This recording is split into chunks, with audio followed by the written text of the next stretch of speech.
फौजी मैडम को police inspector ने किया परेशान, फिर जो हुआ। नमस्कार दोस्तों, मैं हूं विवेक वर्मा और वर्मा स्टोरीज में आपका हृदय से स्वागत है। हमारे देश की सरहदों पर जो जवान अपनी छाती पर गोलियां खाकर इस देश की रक्षा करते हैं, क्या हम असल में उनका वह सम्मान कर पाते हैं जिसके वे हकदार हैं? एक फौजी अपना परिवार, अपने बच्चे और अपनी पूरी जवानी इस देश की मिट्टी के नाम कर देता है, ताकि हम और आप अपने घरों में चैन की नींद सो सकें। लेकिन कितना दुर्भाग्यपूर्ण है कि जिस देश की रक्षा के लिए फौजी अपनी जान की बाजी लगा देते हैं, उसी देश के भीतर कुछ भ्रष्ट और सत्ता के नशे में चूर अधिकारी उनके परिवारों को सरेआम जलील करते हैं। आज की हमारी कहानी एक ऐसी ही जांबाज फौजी बेटी की है, जो सरहद से अपने बूढ़े पिता से मिलने छुट्टी पर आई थी। लेकिन जब एक अहंकारी और भ्रष्ट पुलिस इंस्पेक्टर ने उस फौजी बेटी को एक लाचार लड़की समझकर परेशान करने की कोशिश की, तो उस इंस्पेक्टर का जो हश्र हुआ, उसे देखकर पूरे महकमे की रूह कांप गई। आज की यह कहानी आपके भीतर देशभक्ति और न्याय की एक ऐसी आग जला देगी, जिसे आप कभी बुझा नहीं पाएंगे। तो अपनी आंखें बंद कीजिए, मेरी आवाज के साथ जुड़िए और इस रोंगटे खड़े कर देने वाली यात्रा पर मेरे साथ चलिए। वीरपुर नाम का एक बहुत ही शांत और सुंदर कस्बा हुआ करता था। इसी कस्बे में केदारनाथ नाम के एक बेहद ही सीधे, सादे और सम्मानित बुजुर्ग रहते थे। केदारनाथ जी एक सरकारी स्कूल के रिटायर्ड मास्टर थे। उन्होंने अपना पूरा जीवन बच्चों को शिक्षा देने और उन्हें सही मार्ग पर चलाने में व्यतीत किया था। उनकी एक ही बेटी थी, शालिनी। शालिनी बचपन से ही निडर थी और उसके भीतर देश प्रेम कूट कूट कर भरा था। उसने अपने पिता का सिर तब गर्व से ऊंचा कर दिया, जब उसने भारतीय सेना की सबसे कठिन परीक्षा पास की और एक एलीट पारा कमांडो के रूप में सेना में अधिकारी, कैप्टन बनी। कैप्टन शालिनी इन दिनों कश्मीर की बर्फीली और खतरनाक वादियों में देश की रक्षा कर रही थी। वीरपुर कस्बे का माहौल इन दिनों बहुत खराब चल रहा था। वहां के मुख्य पुलिस थाने का नया इंचार्ज था, इंस्पेक्टर दुष्यंत। दुष्यंत कोई पुलिस वाला नहीं, बल्कि वर्दी में छिपा हुआ एक भेड़िया था। उसका मानना था कि इस इलाके में कानून वो नहीं है जो किताबों में लिखा है, बल्कि वो है जो दुष्यंत की जबान से निकलता है। गरीबों से वसूली करना, झूठे मुकदमों में फंसाना और शरीफ लोगों की जमीनें हड़पना उसका रोज का काम था। कस्बे के ही एक बड़े गुंडे की नजर केदारनाथ जी के पुश्तैनी मकान पर पड़ गई थी।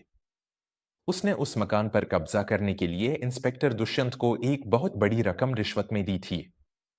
एक सुबह केदारनाथ जी अपने आंगन में बैठे अखबार पढ़ रहे थे, तभी इंस्पेक्टर दुष्यंत अपनी जीप से वहां आ धमका। उसके साथ तीन चार सिपाही और हाथ में डंडे थे। दुष्यंत ने बिना कुछ सोचे समझे केदारनाथ जी के घर का सामान बाहर फेंकना शुरू कर दिया।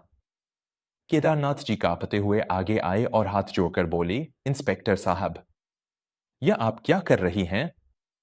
यह मेरा पुश्तैनी घर है, मेरे पास इसके सारे कागजात हैं। आप बिना किसी नोटिस के मेरा सामान कैसे फेंक सकते हैं? दुष्यंत ने अपनी मूंछों पर ताव देते हुए केदारनाथ जी को एक जोरदार धक्का दिया, जिससे वह बूढ़ा इंसान जमीन पर गिर पड़ा। दुष्यंत ने हंसते हुए कहा, कागजात? अरे ओ बुढ़े! दुष्यंत के सामने अदालत के कागज भी रद्दी होते हैं। ये घर अब तेरा नहीं है। अगर कल सुबह तक तूने ये मकान खाली नहीं किया, तो तुझे गांजे की तस्करी के झूठे केस में अंदर डाल दूंगा और तेरी सारी पेंशन सड़ जाएगी। चल भाग यहां से। केदारनाथ जी जमीन पर पड़े फूट फूट कर रो रहे थे। आसपास के लोग तमाशा देख रहे थे, लेकिन उस भ्रष्ट इंस्पेक्टर के खौफ से किसी ने मुंह खोलने की हिम्मत नहीं की। केदारनाथ जी ने उसी रात रोते हुए कश्मीर में अपनी बेटी शालिनी को फोन किया और पूरी व्यथा सुनाई। अपने पिता की रुंधी हुई आवाज सुनकर कैप्टन शालिनी का खून खौल उठा। उसने तुरंत अपने उच्च अधिकारियों से 3 दिन की आपातकालीन छुट्टी ली और वीरपुर के लिए निकल पड़ी। अगले दिन दोपहर के समय शालिनी वीरपुर पहुंची। उसने सेना की वर्दी नहीं पहनी थी। उसके बदन पर एक बहुत ही साधारण सा सूती कुर्ता और जींस थी। चेहरे पर कोई मेकअप नहीं था, बस एक ऐसा तेज था जो किसी शेरनी की आंखों में होता है। घर पहुंचकर जब उसने अपने पिता को जमीन पर बैठा और घर का सामान बिखरा हुआ देखा, तो उसका दिल तड़प उठा। उसने अपने पिता को गले लगाया और उनके आंसू पोंछे। शालिनी ने बहुत ही शांत लेकिन फौलादी आवाज में कहा, पिताजी, आप चिंता मत कीजिए। आप उस फौजी के पिता हैं जो दुश्मनों को उनकी हद में रहना सिखाती है। ये तो फिर भी हमारे ही देश का एक भटका हुआ कीला है। आज मैं इस इंस्पेक्टर को कानून का असली मतलब समझाऊंगी। बिना एक पल की देरी किए शालिनी सीधे वीरपुर थाने पहुंची। थाने का नजारा किसी तबेले जैसा था। सिपाही ताश खेल रहे थे और इंस्पेक्टर दुष्यंत अपनी कुर्सी पर पांव फैलाए आराम से पान चबा रहा था। शालिनी ने सीधे दुष्यंत के केबिन में कदम रखा। उसकी साधारण वेशभूषा देखकर दुष्यंत को लगा कि यह कोई गांव की डरी समी और आमसी लड़की है। शालिनी ने दुष्यंत की आंखों में आंखें डालते हुए कहा, इंस्पेक्टर दुष्यंत, मेरा नाम शालिनी है। मैं केदारनाथ जी की बेटी हूं। आपने कल मेरे पिता के साथ जो बदसलूकी की है और उनके घर पर कब्जा करने की जो धमकी दी है, उसके लिए आपको अभी इसी वक्त उनसे माफी मांगनी होगी। एक पुलिस अधिकारी का काम गुंडागर्दी करना नहीं होता। यह सुनते ही थाने में सन्नाटा छा गया। दुष्यंत ने अपना पान थूका और वह अपनी कुर्सी से खड़ा हो गया। एक आम सी दिखने वाली लड़की उसे उसके ही थाने में आकर माफी मांगने को कह रही थी। दुष्यंत का अहंकार भड़क उठा। उसने शालिनी को ऊपर से नीचे तक एक बहुत ही गंदी और नीच नजर से देखा। दुष्यंत ने अट्टहास करते हुए कहा, अरे वाह, बुड्ढे ने अपनी बेटी को भेजा है वकालत करने के लिए। बड़ी तीखी जबान है तेरी। तू मुझे सिखाएगी कि पुलिस का काम क्या होता है? सुन लड़की, तेरा बाप तो जेल में सड़ेगा ही, लेकिन अगर तू चाहती है कि मैं उसे छोड़ दूं, तो तुझे मेरे साथ एक समझौता करना पड़ेगा। दुष्यंत अपनी हवस में इतना अंधा हो चुका था कि उसने अपनी हदें पार कर दी। वह शालिनी के बिल्कुल करीब आया और उसने शालिनी की कलाई पकड़ने के लिए अपना गंदा हाथ आगे बढ़ाया। चुपचाप शाम को मेरे सरकारी क्वार्टर पर आ जाना। अगर तूने मुझे खुश कर दिया, तो तेरे बाप का घर उसे वापस दे दूंगा। लेकिन इससे पहले कि दुष्यंत का वो गंदा हाथ शालिनी की कलाई को छू पाता, एक ऐसा धमाका हुआ जिसकी गूंज से पूरा वीरपुर थाना दहल गया। शालिनी ने बिजली की फुर्ती से दुष्यंत के उस बढ़े हुए हाथ को हवा में ही जकड़ लिया। उसकी पकड़ इतनी भयंकर और लोहे जैसी थी कि दुष्यंत के मुंह से दर्द की एक भयानक चीख निकल गई। आह! छोड़ मेरा हाथ। मेरी हड्डी टूट जाएगी चुड़ैल। दुष्यंत दर्द से तिलमिला उठा। शालिनी ने उसका हाथ नहीं छोड़ा, बल्कि एक झटके से उसे घुमाया और दुष्यंत की छाती पर एक ऐसी अचूक और घातक लात मारी कि वह भारी भरकम इंस्पेक्टर हवा में उछलकर सीधे अपनी मेज पर जा गिरा। मेज के कांच के टुकड़े टुकड़े हो गए। थाने के सिपाही जो ताश खेल रहे थे, वे हक्के बक्के रह गए। उन्होंने तुरंत अपनी लाठियां और बंदूकें निकाल ली और शालिनी की तरफ दौड़े। सिपाही ने चिल्लाते हुए कहा, छोड़ दे साहब को, वरना यही गोलियों से भून देंगे। शालिनी के चेहरे पर रत्ती भर भी खौफ नहीं था। वह साक्षात चंडी का रूप ले चुकी थी। जैसे ही पहले सिपाही ने लाठी उठाई, शालिनी ने हवा में गोता लगाते हुए उस सिपाही के जबड़े पर एक ऐसा प्रहार किया कि वह लहूलुहान होकर बेहोश हो गया।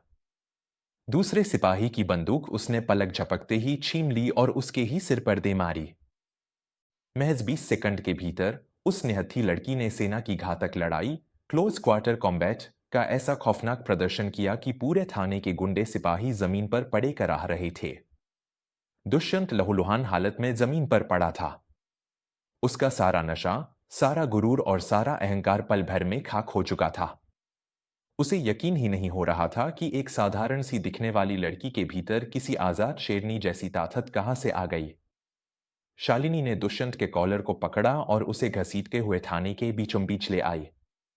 शालिनी ने एक ऐसी दहाड़ती हुई आवाज में कहा, जिसने दुष्यंत के कानों के पर्दे फाड़ दिए, तेरी ये हिम्मत कि तूने एक भारतीय सेना के अधिकारी पर हाथ उठाने की जुर्रत की? तूने एक फौजी की बेटी को कमजोर समझने की भूल की है। शालिनी ने अपनी जेब से अपना पहचान पत्र, मिलिट्री आईडी कार्ड निकाला और दुष्यंत के खून से सने चेहरे पर दे मारा। आंखें खोलकर देख इस कार्ड को। मैं कोई आम लड़की नहीं हूं। मेरा नाम है कैप्टन शालिनी, भारतीय सेना की पैरा स्पेशल फार्स। मैं सरहद पर उन दुश्मनों की गर्दनें धड़ से अलग करके आई हूं जो इस देश की तरफ आंख उठाते हैं, तो तू महज एक गली का कुत्ता है। कैप्टन और स्पेशल फार्स का नाम सुनते ही दुष्यंत के शरीर का सारा खून जैसे सूख गया।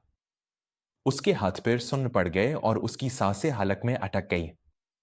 उसे एहसास हो गया कि उसने आज मौत के मुंह में हाथ डाल दिया है। एक भारतीय सेना के अधिकारी से बदसलूकी करने का अंजाम क्या होता है, यह सोचकर ही वह कांपने लगा।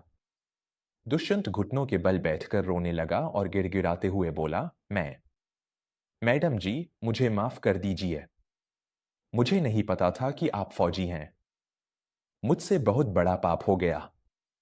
मेरी वर्दी मत उतरवाइए हुजूर, मेरे बीवी बच्चे भूखे मर जाएंगे। तभी थाने के बाहर कई गाड़ियों के सायरन की आवाजें गूंजने लगीं। शालिनी ने थाने आने से पहले ही जिले के पुलिस अधीक्षक, एसपी और अपने आर्मी कैंटोनमेंट को सूचना दे दी थी। मिलिट्री पुलिस, एमपी के जवान और जिले के एसपी दिग्विजय सिंह भारी फास के साथ थाने के अंदर दाखिल हुए। थाने का नजारा देखकर एसपी दिग्विजय भी सन्न रह गए। उन्होंने तुरंत कैप्टन शालिनी को एक कड़कदार सैल्यूट किया। शालिनी ने दिग्विजय सिंह की तरफ देखते हुए कड़क आवाज में कहा, एसपी साहब, ये है आपके महकमे का वो इंस्पेक्टर जो गरीबों के घर छीनता है और महिलाओं से समझौते की भीख मांगता है। एक फौजी सरहद पर अपनी जान इसलिए नहीं देता कि पीछे से आप जैसे रक्षक हमारे परिवारों को नोच खाएं। एसपी दिग्विजय शर्म से पानी पानी हो रहे थे। उन्होंने तुरंत दुष्यंत की तरफ मुड़कर अपने जवानों को आदेश दिया, इस गद्दार के कंधों से अभी इसी वक्त ये पुलिस के सितारे नोच लो। इसकी वर्दी उतारो। इसने पूरी खाकी वर्दी पर कलंक लगाया है। इसे हथकड़ियां पहनाओ और हत्या के प्रयास और महिलाओं से छेड़छाड़ के गैरजमानती अपराध में जेल में डालो। सिपाहियों ने रोते और गिड़गिड़ाते हुए दुष्यंत की वर्दी उतार ली और उसे जानवरों की तरह घसीटते हुए जीप में डाल दिया। जो दुष्यंत पूरे वीरपुर में अपना खौफ पाले हुए था, आज वही एक अपराधी की तरह पूरे कस्बे के सामने नंगा हो चुका था। एसपी दिग्विजय ने खुद केदारनाथ जी के घर जाकर उनसे माफी मांगी और उस गुंडे को भी गिरफ्तार कर लिया जिसने घर पर कब्जा करने की कोशिश की थी। केदारनाथ जी का सम्मान वापस मिल गया था। पूरे कस्बे में कैप्टन शालिनी की इस बहादुरी के चर्चे थे। लोगों के दिलों में भारतीय सेना के लिए सम्मान और भी अधिक बढ़ गया था। दोस्तों, सत्ता और कुर्सी इंसान को ताकत जरूर देती है, लेकिन जब वह ताकत अहंकार और भ्रष्टाचार में बदल जाती है, तो उसका अंत बहुत ही खौफनाक होता है। हमारे देश के फौजी जब सरहद पर खड़े होते हैं, तभी हम अपने घरों में आजाद हवा में सांस ले पाते हैं। उनके परिवारों का सम्मान करना हमारा सबसे बड़ा धर्म है। दुष्यंत जैसे भ्रष्ट अधिकारी यह भूल जाते हैं कि जिस देश की मिट्टी में सेना के जवानों का पसीना और खून मिला हो, वहां किसी अत्याचारी का गुरूर ज्यादा दिन तक नहीं टिक सकता। कैप्टन शालिनी ने यह साबित कर दिया कि जब एक महिला अपने स्वाभिमान और अपने कर्तव्य पर आ जाए, तो बड़े से बड़े अत्याचारी का अहंकार मिट्टी में मिल जाता है। अगर आपको कैप्टन शालिनी का यह अदम्य साहस और भारतीय सेना का यह सम्मान पसंद आया हो, तो इस कहानी को अपने परिवार, अपनी बेटियों और हर उस इंसान के साथ जरूर साझा करें जो हमारे देश के जवानों से प्यार करता है। वर्मा स्टोरीज पर अपना यह अटूट प्रेम और विश्वास ऐसे ही बनाए रखने के लिए आपका हृदय से बहुत बहुत धन्यवाद। मैं आपका अपना विवेक वर्मा जल्द ही मिलूंगा आपसे एक और ऐसी ही रोमांचक, प्रेरणादायक और दिल को छू लेने वाली कहानी के साथ। तब तक के लिए सच का साथ दें, महिलाओं का सम्मान करें और हमारे फौजी भाइयों को हमेशा अपनी दुआओं में याद रखें। जय हिंद, नमस्कार।